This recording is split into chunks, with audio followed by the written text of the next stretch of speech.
Excel Techno School, Guruvayanakere, Venur. Admission open now. ಇನ್ನು ಈ ರಕ್ತ ಚಂದ್ರಗ್ರಹಣ ಯಾವ್ಯಾವ ನಕ್ಷತ್ರ ಹಾಗೆ ರಾಶಿಗಳ ಮೇಲೆ ಎಷ್ಟರ ಮಟ್ಟಿಗೆ ಪರಿಣಾಮವನ್ನ ಬೀರುತ್ತೆ ಅನ್ನೋದ್ರ ಬಗ್ಗೆಯೂ ಕವಿಯಾದಿ ಜಯರಾಮಾಚಾರ್ಯರು ತಿಳಿಸಿಕೊಟ್ಟಿದ್ದಾರೆ. ನೋಡೋಣ. ಯಾರ್ಯಾರಿಗೆಲ್ಲ ಈ ಗ್ರಹಣದ ಪರಿಣಾಮ ಬೀರ್ತದೆ ಅಂತ ಮನುಷ್ಯ ಹುಬ್ಬ ನಕ್ಷತ್ರದಲ್ಲಿ ಹುಬ್ಬ ನಕ್ಷತ್ರದ ಹಿಂದಿನ ನಕ್ಷತ್ರ ಮಖಾ ನಕ್ಷತ್ರದವರಿಗೆ, ಹುಬ್ಬ ನಕ್ಷತ್ರದ ಮುಂದಿನ ನಕ್ಷತ್ರ ಉತ್ತರ ನಕ್ಷತ್ರದವರಿಗೆ, ಹುಬ್ಬ ನಕ್ಷತ್ರದ ಅನುಜನ್ಮ ನಕ್ಷತ್ರ ಪೂರ್ವಾಷಾಢ ನಕ್ಷತ್ರದವರಿಗೆ, ಹುಬ್ಬ ನಕ್ಷತ್ರ ತ್ರಿಜನ್ಮ ನಕ್ಷತ್ರವಾದಂಥ ಅಶ್ವಿನಿ ನಕ್ಷತ್ರದವರಿಗೆ, 9 ನಕ್ಷತ್ರಗಳ ಅಂತರದಲ್ಲಿ ಬರುವಂಥ ಆ 2 ನಕ್ಷತ್ರಗಳಿಗೆ, ಹೀಗೆ ಈ ಇಷ್ಟು ನಕ್ಷತ್ರಗಳವರಿಗೆ ಆ ನಕ್ಷತ್ರದಲ್ಲಿ ಹುಟ್ಟಿದವರಿಗೆ, ಅಂದರೆ ಜನ್ಮ ನಕ್ಷತ್ರ ಅಂತ ಯಾರಿಗೆ ಈ ನಕ್ಷತ್ರಗಳು ಇರ್ತವೆ, ಮಖ, ಹುಬ್ಬ, ಉತ್ತರ ಮತ್ತು ಪೂರ್ವಾಷಾಢ, ಹುಬ್ಬಾದ ಅನುಜನ್ಮ ಪೂರ್ವಾಷಾಢ, ತ್ರಿಜನ್ಮ ಉತ್ತರ ಭರಣಿ, ಈ ಇಷ್ಟು ನಕ್ಷತ್ರಗಳವರಿಗೆ ಗ್ರಹಣದ ಸ್ಥಿತಿಯಲ್ಲಿ ನಕ್ಷತ್ರಗಳವರಿಗೆ ಪರಿಣಾಮ ಇರುತ್ತದೆ. ಇನ್ನು ರಾಶಿ, ಇದು ಹುಬ್ಬ ನಕ್ಷತ್ರ ಸಿಂಹ ರಾಶಿಯಲ್ಲಿ ಗ್ರಹಣ ಪ್ರಾರಂಭ ಆಗುವುದಾದ್ದರಿಂದ ಹುಬ್ಬ ನಕ್ಷತ್ರ ಕನ್ಯಾ ರಾಶಿಯವರಿಗೆ, ಸಿಂಹ ರಾಶಿಯವರಿಗೆ ಮತ್ತು ಕನ್ಯಾ ರಾಶಿಯವರಿಗೆ, ಅದರ ಮುಂದಿನ ರಾಶಿಯವರಿಗೆ, ಸಾಮಾನ್ಯವಾಗಿ ಹಿಂದಿನ ರಾಶಿಯವರಿಗೂ ಆಗ್ತದೆ ಅಂತ ಕರ್ಕಾಟಕ ರಾಶಿಯವರಿಗೆ, ಇದು ಗ್ರಸ್ತೋದಯ ಆಗ್ತಾ ಇರುವಂತಹ ಕೊನೆಯ ಹಂತದ ವ್ಯವಸ್ಥೆ ಸ್ಥಿತಿ ಆದ್ದರಿಂದ ಕರ್ಕಾಟಕ ರಾಶಿಯವರಿಗೆ ಅಷ್ಟು ಪರಿಣಾಮ ಇಲ್ಲದೆ ಇರುವುದರಿಂದ ಸಿಂಹರಾಶಿಯವರಿಗೆ, ಕನ್ಯಾ ರಾಶಿಯವರಿಗೆ, ಸಿಂಹರಾಶಿಯ 6ನೇ ರಾಶಿಯಾದಂತಹ ಮಕರ ರಾಶಿಯವರಿಗೆ, 8ನೇ ರಾಶಿಯಾದಂತಹ ಮೀನ ರಾಶಿಯವರಿಗೆ, ಗ್ರಹಣಗಳು ಯಾವಾಗಲೂ ಯಾವ ರಾಶಿಯಲ್ಲಿ ಆಗ್ತದೆ ಅವರ 6ನೇ ಮತ್ತು 8ನೇ ರಾಶಿಯವರಿಗೆ, ಮುಂದಿನ ರಾಶಿಯವರಿಗೆ ಸಾಮಾನ್ಯ ಗ್ರಹಣದ ಪರಿಣಾಮ ಬರುವುದಾದ್ದರಿಂದ ಇಲ್ಲಿ 6ನೇ ರಾಶಿ ಮಕರ, 8ನೇ ರಾಶಿ ಮೀನ, ಸಿಂಹ ರಾಶಿಗೆ. ಆದ್ದರಿಂದ ಈ ಇಷ್ಟು ರಾಶಿಗಳಿಗೆ ಅರ್ಥಾತ್ ಸಿಂಹ, ಕನ್ಯಾ, ಮಕರ ಮತ್ತು ಮೀನ ರಾಶಿಯವರಿಗೆ, ಮಖ, ಹುಬ್ಬ, ಉತ್ತರ, ಪೂರ್ವಾಷಾಢ ಮತ್ತು ಭರಣಿ ನಕ್ಷತ್ರದವರಿಗೆ ಈ ಗ್ರಹಣ ವಿಶೇಷವಾದಂತಹ ಪರಿಣಾಮದ ಸ್ಥಿತಿ ಬೀರುತ್ತದೆ. ಗ್ರಹಣದಿಂದ ಏನು ಪರಿಣಾಮ ಅಂತ ಖಗೋಳದಲ್ಲಿ ನಡೆಯುವ ಒಂದು ವಿದ್ಯಮಾನ ಅಂತ. ಆದರೆ ನಾವು ಜ್ಯೋತಿಷಿಗಳು ಪ್ರತಿಯೊಂದು ಗ್ರಹರು, ನಾವು 9 ಗ್ರಹರು ಅಂತ ಚಂದ್ರನು ಗಾತ್ರದಲ್ಲಿ ದೊಡ್ಡದಾಗಿ ಕಾಣುವುದರಿಂದ ಅವ ಭೂಮಿಯ ಸುತ್ತುತ್ತಿರುವ ಉಪಗ್ರಹನೇ ಆದರೂ ಅವನ ಪರಿಣಾಮದ ದೆಸೆಯಿಂದಾಗಿ ಆತನನ್ನು ಗ್ರಹ ಅಂತ ನಾವು ಉಲ್ಲೇಖ ಮಾಡಿದೆವು. ಸೂರ್ಯನನ್ನು ಅವ ಪ್ರಕಾಶಕ ಗ್ರಹ ಅಂತ ಹೇಳಿದ್ದೇವೆ, ಅವ ಮೆನುಗುವ ಪ್ರಕಾಶಕನ ಗ್ರಹ ಅಂತ ಹೇಳಿದ್ದೇವೆ. ಆದ್ದರಿಂದ ಅದು ಸೂರ್ಯ ನಕ್ಷತ್ರ ಆದರೂ ಪ್ರಕಾಶಕ, ಬಾಕಿ ಎಲ್ಲಾ ಗ್ರಹಗಳು ಅಪ್ರಕಾಶಕ ಗ್ರಹಗಳು, ಸೂರ್ಯ ಪ್ರಕಾಶಕ ಗ್ರಹ ಅಂತ ಜ್ಯೋತಿಷದಲ್ಲಿ ಹೇಳಿದ್ರಿಂದ ಅವನಿಗೆ ಗ್ರಹದ ದರ್ಜೆ ಕೊಟ್ಟಿದ್ರು ಪ್ರಕಾಶಕ ಅಂತ ಅವನಿಗೆ ಪ್ರತ್ಯೇಕ ಅರ್ಥದ ನಕ್ಷತ್ರ ಅಂತಲೇ ಅರ್ಥ ಆಗ್ತದೆ. ಹೀಗೆ ನವಗ್ರಹರಿಗೂ ನಾವು ಈ ರೀತಿ ಇದ್ದಂತ ಈ 9 ರವಿ, ಚಂದ್ರ, ಕುಜ, ಬುಧ, ಗುರು, ಶುಕ್ರ, ಶನಿ, ರಾಹುಕೇತು 2 ಬಿಂದುಗಳು. ಆ ಬಿಂದುಗಳ ಪರಿಣಾಮದಲ್ಲಿಯೂ ಗ್ರಹಣ ಇತ್ಯಾದಿಗಳ ಕಾರಣದಿಂದ ಬೇರೆ ಬೇರೆ ಕಾರಣಗಳ ಗ್ರಹಗಳ ಜಾಲಗಳು ಆ ಬಿಂದುವಿನಲ್ಲಿ ಒಂದು ಪ್ರತ್ಯೇಕ ಕೇಂದ್ರಿತವಾಗಿ ಭೂಮಿಯ ಮೇಲೆ ಪರಿಣಾಮ ಬೀರುವುದರಿಂದ ಅಲ್ಲಿಯೂ ಗ್ರಹ ದರ್ಜೆ ಕೊಟ್ಟು ಆ ಪರಿಣಾಮವನ್ನು ನಾವು ಕೂಡ ಹೇಳ್ತಾ ಇದ್ದೇವೆ ಜ್ಯೋತಿಷಾಸ್ತ್ರದಲ್ಲಿ.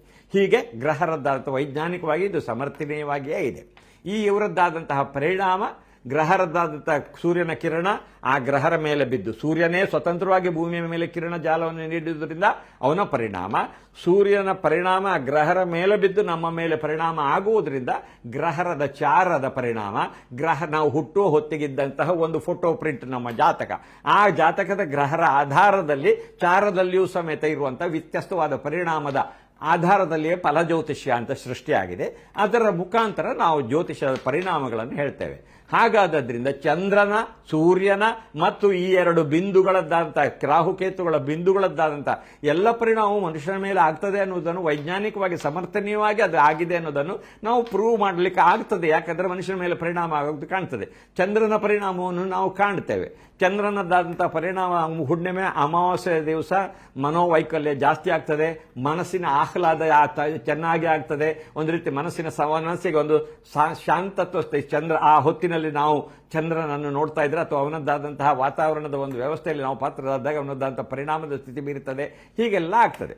ಹಾಗೆ ಸೂರ್ಯನ ಪ್ರಖರತ್ವದಿಂದ ನಮಗೆ ಸೆಕೆ ಆಗ್ತದೆ, ಉರಿ ಆಗ್ತದೆ, ದೇಹದಲ್ಲಿ ವೈಷ್ಣು ಆಗ್ತದೆ, ಡಿ ವಿಟಮಿನ್ ಸೂರ್ಯನ ಕಿರಣ ಬೀಳದಿದ್ರೆ ಕಡಿಮೆ ಆಗ್ತದೆ ಇತ್ಯಾದಿಗಳನ್ನೆಲ್ಲ ಹೇಳ್ತೇವೆ. ಈ ರೀತಿಯಲ್ಲಿ ಎಲ್ಲವೂ ಈ ಕಿರಣ ಜಾಲಗಳಿಂದ ಪರಿಣಾಮ ಆಗ್ತದೆ ಅನ್ನೋದು ವೈಜ್ಞಾನಿಕವಾಗಿ ಪ್ರೂವ್ ಆದದ್ದು. ಹಾಗೆ ಎಲ್ಲ ಗ್ರಹರ ಮೇಲೆ ಬಿದ್ದ ಕಿರಣ ಜಾಲವು ಮನುಷ್ಯ ಮೇಲೆ ಪರಿಣಾಮ ಆಗ್ತದೆ ಅಂತೆ ಅದರದ್ದಂಥ ವೈಜ್ಞಾನಿಕವಾಗಿ ಸಮರ್ಥನೀಯವಾದಂಥ ರೀತಿಯಲ್ಲೇ ಇದೆಲ್ಲ ನಡೀತದೆ.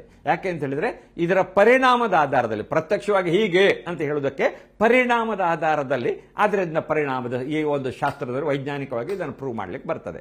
ಹೇಗೆ ಕ್ರೋಸಿನ್ ಮಾತ್ರೆ ತಗೊಂಡ್ರೆ ಜ್ವರಕ್ಕೆ ಕಡಿಮೆ ಆಗ್ತದೆ ಅಂತ 1000 ಜನಕ್ಕೆ ಕ್ರೋಸಿನ್ ಕೊಟ್ಟಾಗ ಜ್ವರ ಕಡಿಮೆ ಆದಾಗ ಅಥವಾ ಪೇಯ್ನ್ ಕಡಿಮೆ ಆದಾಗ ಇದು ಪೇಯ್ನ್ ಕಿಲ್ಲರ್, ಫೀವರ್ ರೆಡ್ಯೂಸರ್ ಅಂತ ಮೈ ಕೈ ನೋವನ್ನು ತೆಗಿತದೆ, ಜ್ವರ ತೆಗಿತದೆ ಅಂತ ಹೇಗೆ ಪರಿಣಾಮದ ದಿಸೆಯಿಂದ ಅದರ ಅಸ್ತಿತ್ವ ನಮಗೆ ಕಾಣಲಿಕ್ಕೆ ಬರ್ತದೋ ಹಾಗೆ ಗ್ರಹರದ ಜಾಲದ ಪರಿಣಾಮದಿಂದ ಮನುಷ್ಯ ಮೇಲೆ ಪರಿಣಾಮ ಆಗ್ತದೆ ಅನ್ನೋದ್ರಿಂದ ಈ ಗ್ರಹರದ ವ್ಯವಸ್ಥೆ ಕಂಡು ಬರ್ತದೆ. ಹಾಗೆ ಚಂದ್ರ ಗ್ರಹಣದ ಕಾಲದಲ್ಲಿ ಅವ ಪೂರ್ಣ ಇದ್ದಾಗ ಹೇಗೆ ಪರಿಣಾಮ ಬೀರಬೇಕು ಆ ಪರಿಣಾಮಕ್ಕೆ ಈ ಮರ್ರೆ ಆದಾಗ ಅದರದ ಪರಿಣಾಮ ಕಡಿಮೆ ಆದಾಗ ಮನುಷ್ಯ ಪೂರ್ಣ ಕೊಡಬೇಕಾದದ್ದು ಕಡಿಮೆ ಆಗ್ತಾ ಇದ್ದಾಗ ವ್ಯತ್ಯಸ್ತವಾಗ್ತದೆ. ಆ ವ್ಯತ್ಯಸ್ತ ಆಗುವಂತಹ ಸ್ಥಿತಿಯಲ್ಲಿ ಮನುಷ್ಯನ ಮೇಲೆ, ಪ್ರಕೃತಿಯ ಮೇಲೆ, ಮತ್ತೆ ಒಂದು ರೀತಿಯದ್ದಂತ ಈ ರಾಜಕೀಯ ನಿರ್ಣಯ ತಗೊಳ್ಳಬೇಕಾದ ಪ್ರಮುಖ ವ್ಯಕ್ತಿಗಳ ವ್ಯವಸ್ಥೆಯ ಮೇಲೆ ಇತ್ಯಾದಿಗಳಲ್ಲೆಲ್ಲ ಪರಿಣಾಮ ಬೀರಿಕೊಂಡು ಸ್ವಲ್ಪ ಸ್ವಲ್ಪ ವ್ಯತ್ಯಾಸದ ಸ್ಥಿತಿ ಆಗ್ತದೆ.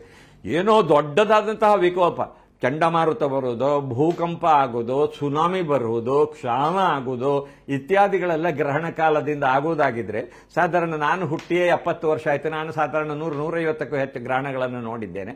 ಹಾಗಾದ್ರಿಂದ ಅಷ್ಟು ಸಲ ಸುನಾಮಿ ಬರಲಿಲ್ಲ, ಅಷ್ಟು ಸಲ ಭೂಕಂಪ ಆಗಲಿಲ್ಲ, ಅಷ್ಟು ಸಲ ಎಲ್ಲ ಕಡೆಯಲ್ಲಿ ಯುದ್ಧ ಆಗಲಿಲ್ಲ. ಅದೆಲ್ಲ ಎಲ್ಲಾ ಕಡೆಯ ಕಾಲದಲ್ಲಿ ಹಾಗಾಗ್ತದೆ ಅಂತಲ್ಲ.